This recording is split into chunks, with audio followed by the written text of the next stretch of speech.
여러분 안녕하십니까?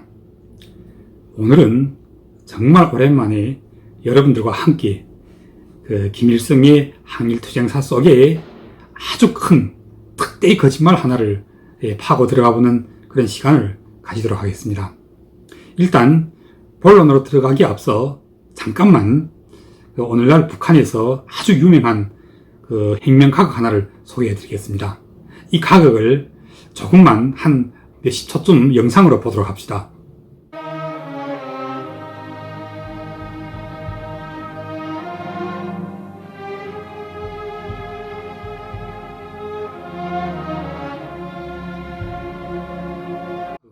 자, 방금 보셨던 이 가극은 북한으로 말하면 비교적 작품 완성도가 높은 그런 가극들이 있잖아요. 이해하면 피바다, 꽃파는 처녀, 또 당연히 참된 딸, 그리고 이제 밀리마 이야기하라, 또 무슨 금강산의 노래, 이렇게 5편 있잖아요. 근데 이걸 북한에서는 5대 핵명가극이라고 부릅니다. 그런데 이런 가극들은 모두 오래전에, 그러니까 이제 김정은 시대에 접어들어서 새로 나온 아주 유명한 핵명가극이 바로 방금 우리가 보았던 이 가극의 제목은 핵명의 승리가 보인다, 이런 제목인데, 이 가극 속의 주인공은 최희숙이라고 부르는, 중국에서는 그냥 이 최희숙을 가리켜서 동북항일연군 제2군 육사의 재봉대 대장직을 담임했었던 적이 있는 여성 항일열사라고 소개하지만, 북한에서는 정말 너무도 유명하여 대성산 혁명 열사령에 가면 이 여자의 동상이 가장 앞줄에, 그러니까 이제 김책이나 최용건, 그리고 김일성의 아내인 김정숙의 동상과 함께 같은 선에 이제 나란히 모셔져 있습니다. 항일연군 제2군 육사를 북한에서는 조선인민혁명군으로 이제 둔갑시켰고, 또 김일성은 이 혁명관이 사령관으로 되어 있잖아요.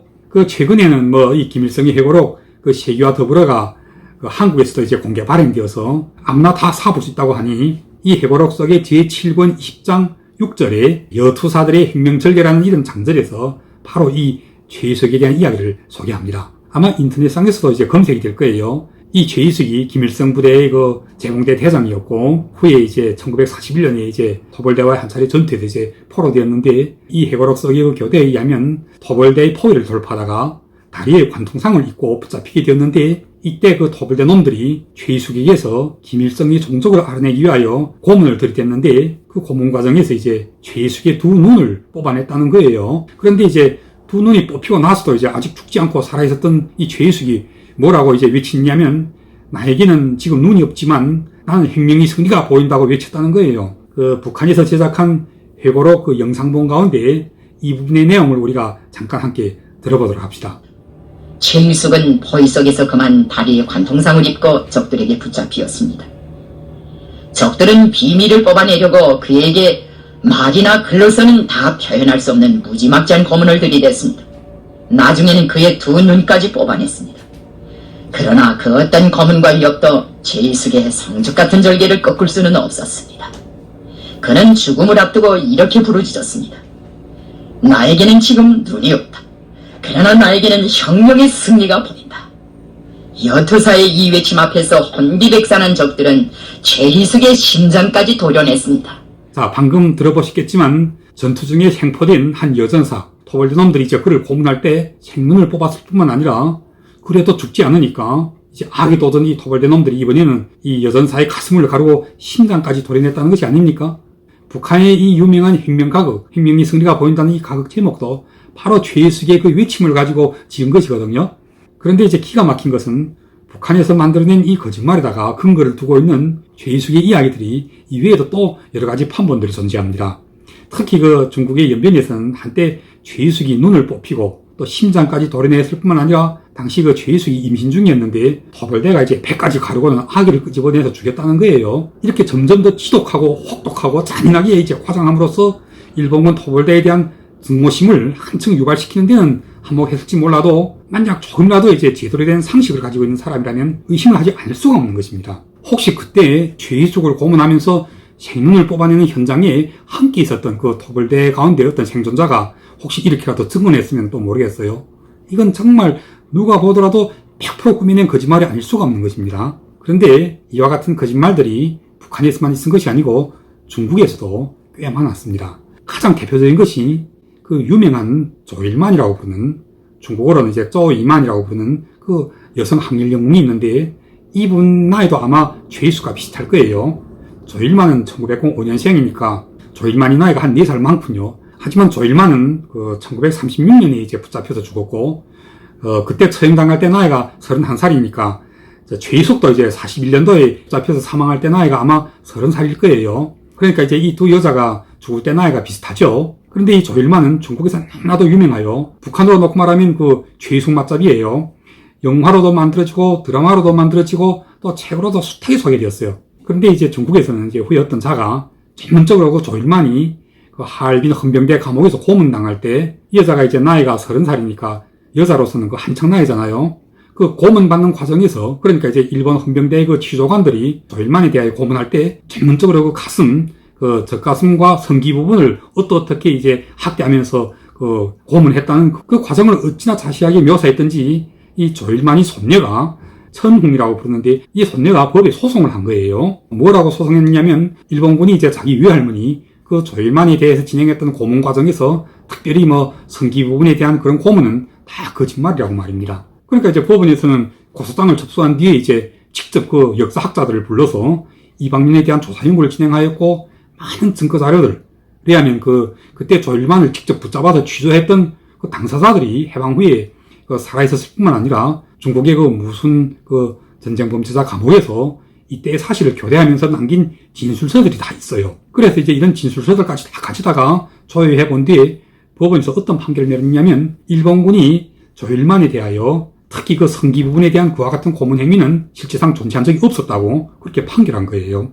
그리고 이제 중국에서 직접 만든 그 영화나 드라마들에서 알 수 있듯이 조일만이 후에는 끝내 귀순하지 않고 이제 처형당하게 되었을 때 그가 어떻게 처형당합니까? 법정에서. 그러니까 이제 네가 만주국의 법률에 의해서 어떤 죄를 졌고 그래서 이제 사형한다고 판결까지 내리고는 형장으로 나갈 때 유서까지도 한 장 남기게 합니다.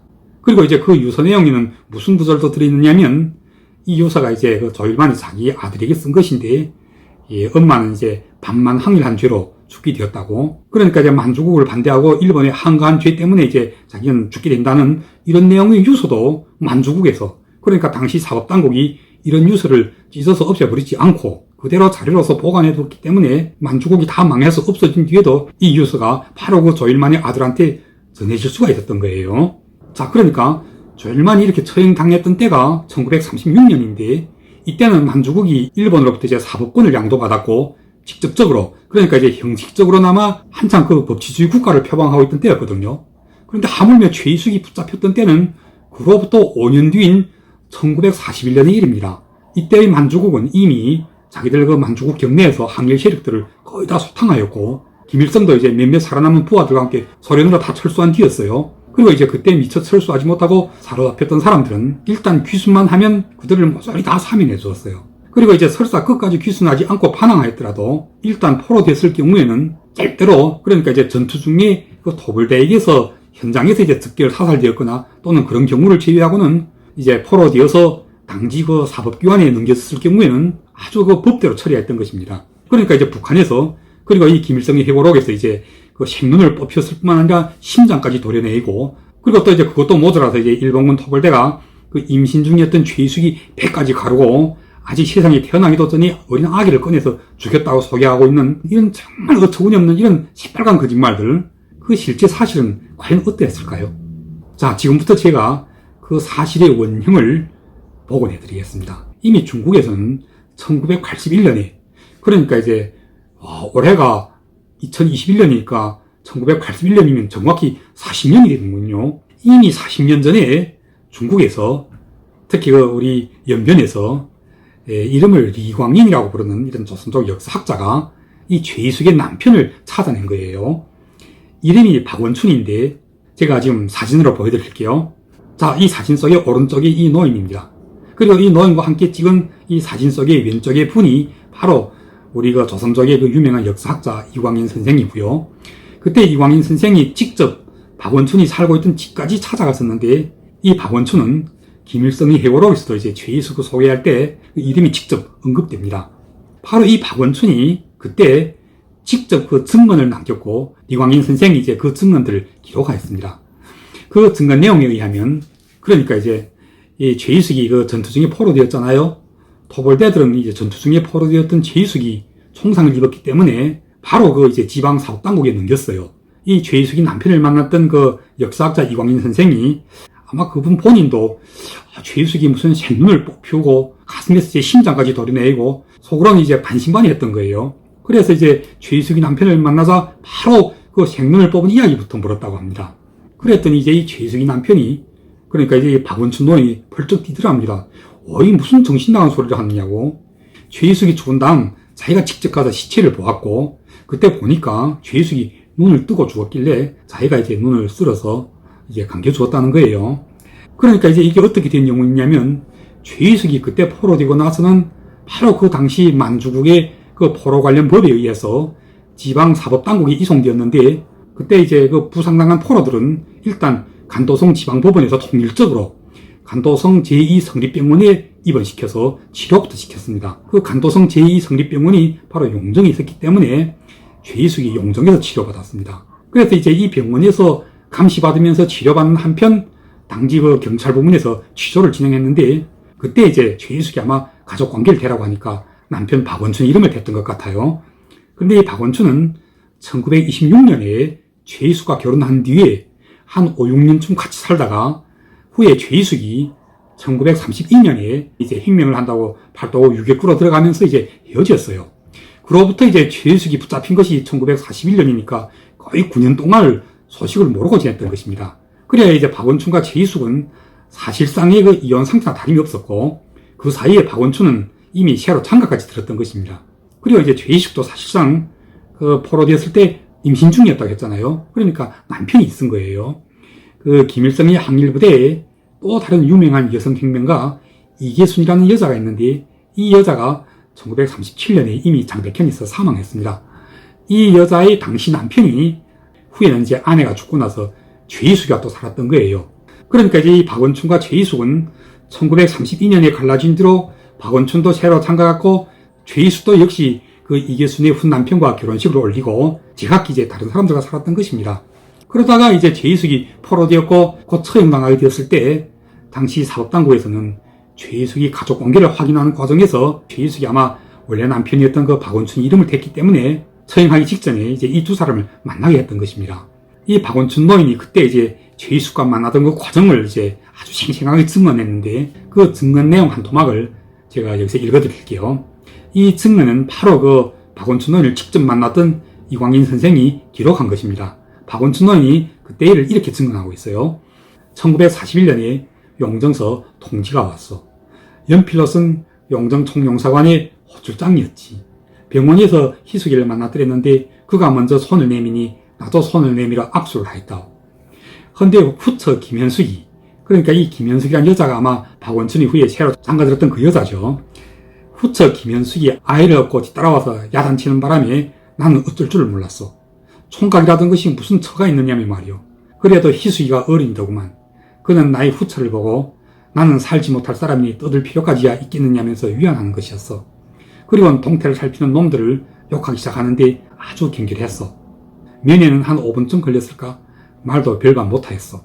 자, 이 증언 내용을 보면 당시 그 만주국 간도성의 사법당국에서는 최희숙을 병원에 입원시키고 치료도 해주고 한편으로 취조도 하는 과정에서 끝까지 기소나지 않으니 이제 사형 판결을 내렸다는 것을 알 수 있으며 사형 직전에는 가족으로 이제 기록이 되어 있는 박원춘에게 연락하여 이제 최희숙과 서로 만나보기까지 한 것이 아니고 뭡니까? 그리고 이제 그 증언 내용에 의하면 며칠 뒤에 또 다시 연락이 왔더래요.